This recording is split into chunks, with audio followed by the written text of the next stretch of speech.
Hi friends, today I'm going to talk to you about resources for homeschooling multiple ages.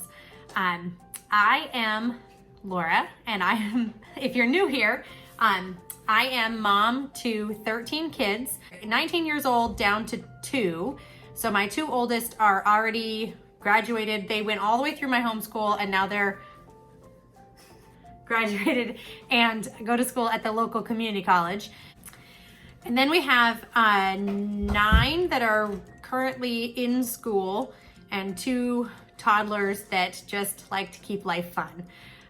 Okay, so we started homeschooling when my oldest was 4 and she's 19 years old now. So we've been homeschooling for 15 years and I've always had multiple ages, either just toddling along and just in preschool or doing school right alongside us.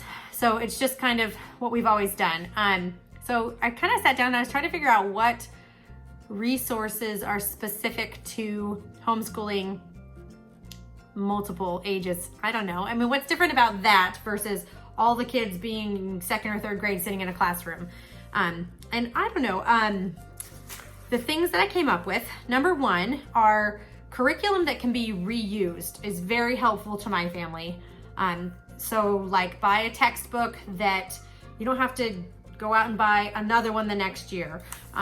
So the first one that I could think of is math. We use either Saxon or teaching textbooks primarily. And I like those because like this, you buy the set of CDs and you install the program on your computer and your child uses it. And then the next year, whoever's ready for that level also can use it.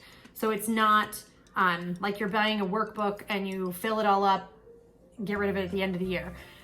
So that is really helpful for multiple ages to save you money. And it just kind of makes it a no-brainer. So you don't have to think every year, what curriculum am I gonna use for math? You just know once I pick it, I'm gonna go with it. And we actually go back and forth between Saxon and teaching textbooks, just depending on the child. Some of mine really like doing it on the computer and some of mine prefer doing a textbook. So just depending on who it is, I keep both of those.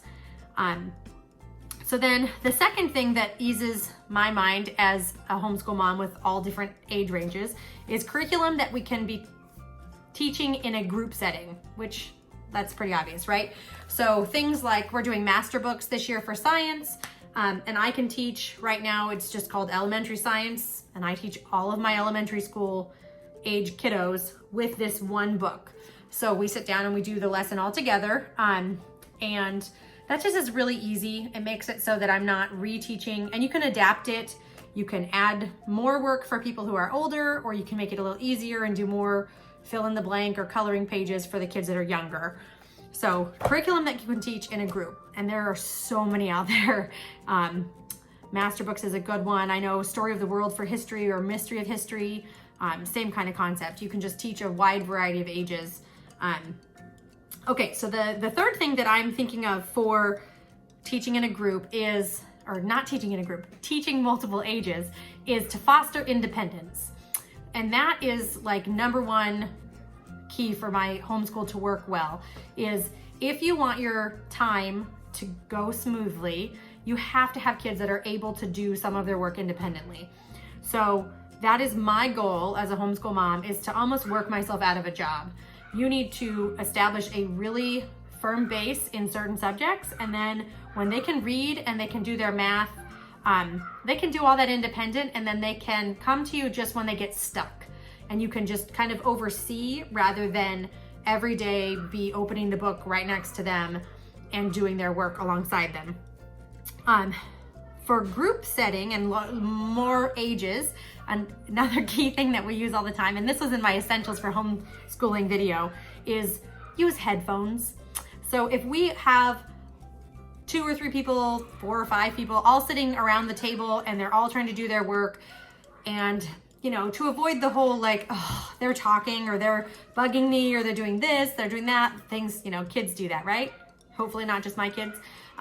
Headphones are great. So if they're doing the teaching textbooks math, for instance, and they're listening to the lecture, they put headphones on. They're not listening to it loud so that everybody in the room has to hear the lecture.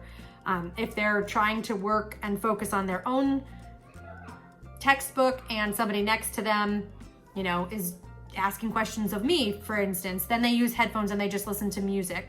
And they can even listen to an audiobook. So headphones come in handy in a lot of different ways. The next suggestion I have is teach during nap time. I know a lot of people don't like that suggestion because they think of nap time and they're like, I'm not giving that up as a mom, and I like the quiet time and the downtime. But for me, it has always worked well to have the things that my kids need me sitting next to them, side by side, working on. It works really, really well for them when I do it during the nap time. And then I guess this kind of goes back to what I was saying just a minute ago, is I have high expectations for the subjects that I would consider foundation. So anything language arts and math, I have very high expectations from a very young age. I want to give them a really good, firm grasp of those, because if they have a good, firm grasp of those, and we get to the end of the day and we haven't done science, or we haven't done history, or we maybe didn't get to art, all those kinds of things, those are what I would consider, I don't want to say like back burner, but those are things that if I don't get to it during the day, they can self-learn those things. I can hand them a book and they can read about history and they can read about science if they know how to read.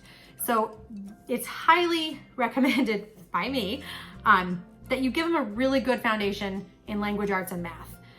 And then everything else, they can kind of fill in the gaps, because there are going to be gaps. There's not going to be a perfect day, a perfect week, a perfect year. Everybody's going to have something that they kind of miss, or life gets busy and they kind of skip or rush through something.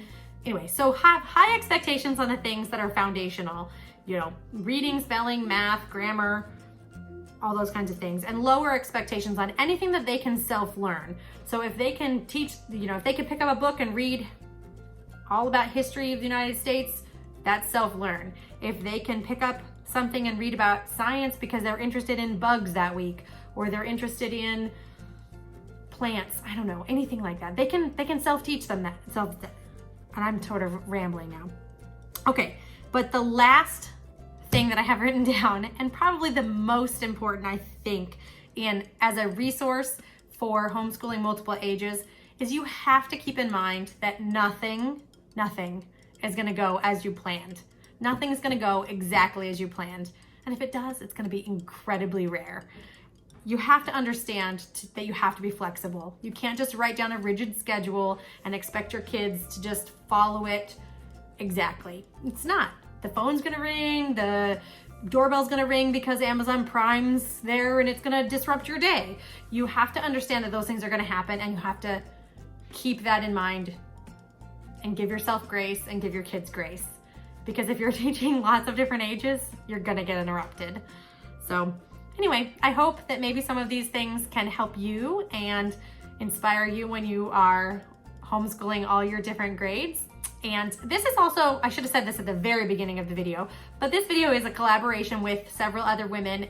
It's hosted by Megan from Pennies and Salt. And I'm gonna put the playlist of all the other videos that the mamas are gonna put out the same day as me. And then you can kind of click through and watch all the different ones and hopefully get some ideas from all the different families, because everybody homeschools differently. So have a blessed day. Thanks, guys. Say Noah! Yeah. Gina.